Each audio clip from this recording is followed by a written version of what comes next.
Cochonou, le saucisson au bon goût depuis 1971, vous présente Sud Radio, y a pas d'âge. Bonjour Catherine Bullet. Bonjour Jean-Marie. On vous retrouve tout à l'heure en compagnie de votre acolyte David Arthur à midi pour Y a pas d'âge.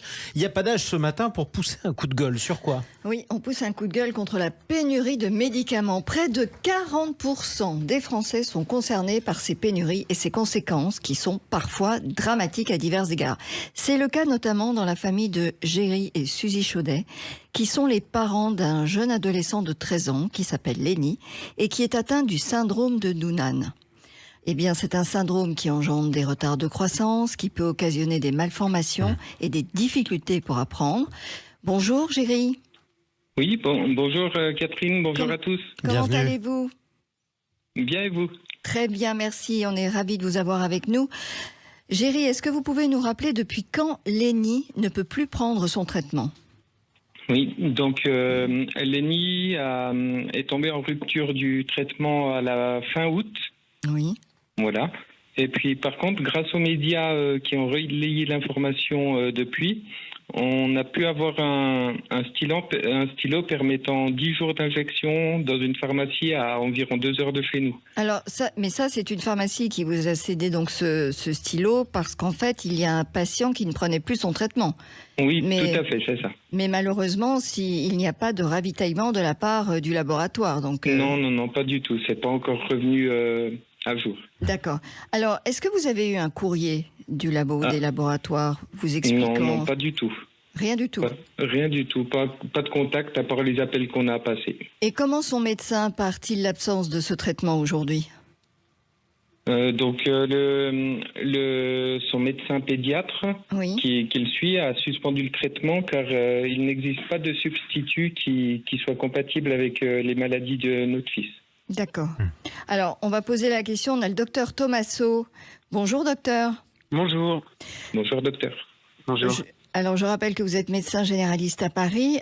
J'imagine, docteur Thomasso, puisque vous êtes médecin à Paris, que vous recevez des patients tous les jours. Est-ce qu'il vous arrive, à vous aussi, de manquer de médicaments ? Il y a des médicaments que vous ne pouvez pas prescrire parce qu'ils sont manquants ?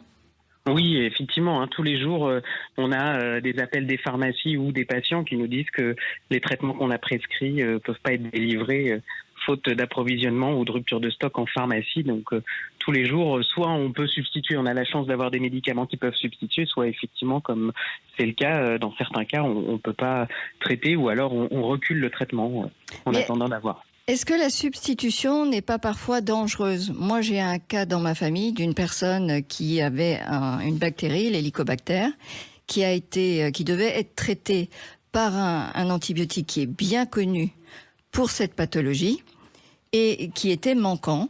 Et donc, de ce fait, on lui a donné un traitement à la place de cet antibiotique et 3 antibiotiques pour compenser le manque du principal. Et pour autant, elle a fait une allergie énorme qui a failli être vitale. Donc la substitution, est-ce que parfois elle risque pas d'être dangereuse ? Si, la substitution en tant que telle, elle peut être dangereuse parce que des fois, on peut ne pas avoir exactement le bon médicament quand on substitue.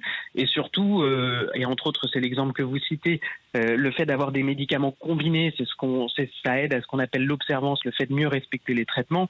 Et dans certaines maladies chroniques, telles l'hypertension ou le diabète, on aime bien associer 2 médicaments dans le même médicament, enfin 2 principes actifs dans le même médicament pour que justement le patient le prenne. Et quand des fois il est obligé de le prendre en plusieurs médicaments séparés, il prend pas tous les médicaments et donc on voit une augmentation, des glycémies chez les diabétiques qui sont moins bien contrôlées, de la tension qui est moins bien contrôlée Bien chez sûr. l'hypertendu, parce que au lieu d'avoir un médicament, il est obligé d'en prendre 2 ou 3 et donc on sait bien que plus on a de médicaments, moins les ordonnances sont respectées par les patients, donc on a des moins bons contrôles des maladies chroniques. Alors qu'est-ce que Géry et Suzy Chaudet peuvent faire aujourd'hui ? Ils ont écrit au laboratoire, ils n'ont aucune réponse. Quelle est la solution pour eux ? C'est sûr que c'est des situations compliquées parce que les laboratoires sur des cas comme ça individuels, même si bien sûr ça peut nous toucher Les laboratoires vont pas répondre. Après, c'est plutôt une question politique et du prix du médicament qui en Europe n'est pas régulé. Et on a des pays où le même médicament est vendu plus cher par le laboratoire pharmaceutique par rapport à la France. Et donc, effectivement, il y a une tendance de ces laboratoires à aller fournir des pays qui sont plus offrants au niveau financier. Donc, ce que vous nous dites, c'est qu'en fait, il faudrait qu'on paye nos médicaments plus cher. Le risque, c'est ça, c'est qu'effectivement, nous, en France, on a la chance d'avoir la sécurité sociale qui rembourse une grande partie des médicaments. Plus le prix du médicament va être élevé, plus la sécurité sociale devrait rembourser.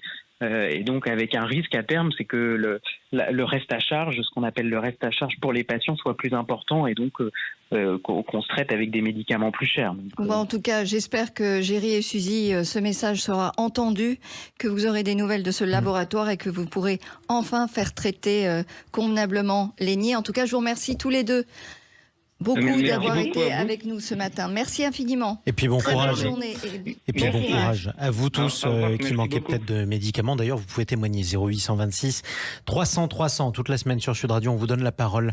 Merci beaucoup, Catherine Bully. Merci à vous. On vous retrouve Jean-Marie. à midi en compagnie de David Arthur pour Yapadage. Yapadage pour parler de quoi aujourd'hui? Yapadage pour oser parler, alors devenir parent de l'un de ses proches, la vie des aidants aux côtés de leurs malades, quand abnégation, devoir ponctuent les journées. Quel est le prix de ce don de soi? On en parle avec le docteur Valinduc qui vient de sortir un livre très très émouvant. Je suis devenu le parent de mes parents. Ouais, exactement, c'est une situation qui concerne d'ailleurs des millions de Français. Merci beaucoup Catherine Bully et à tout à l'heure. À tout à l'heure. Sud Radio, Yapadage. Avec Cochonou, le saucisson au bon goût depuis 1971. Cochonou, un petit bout de chez nous.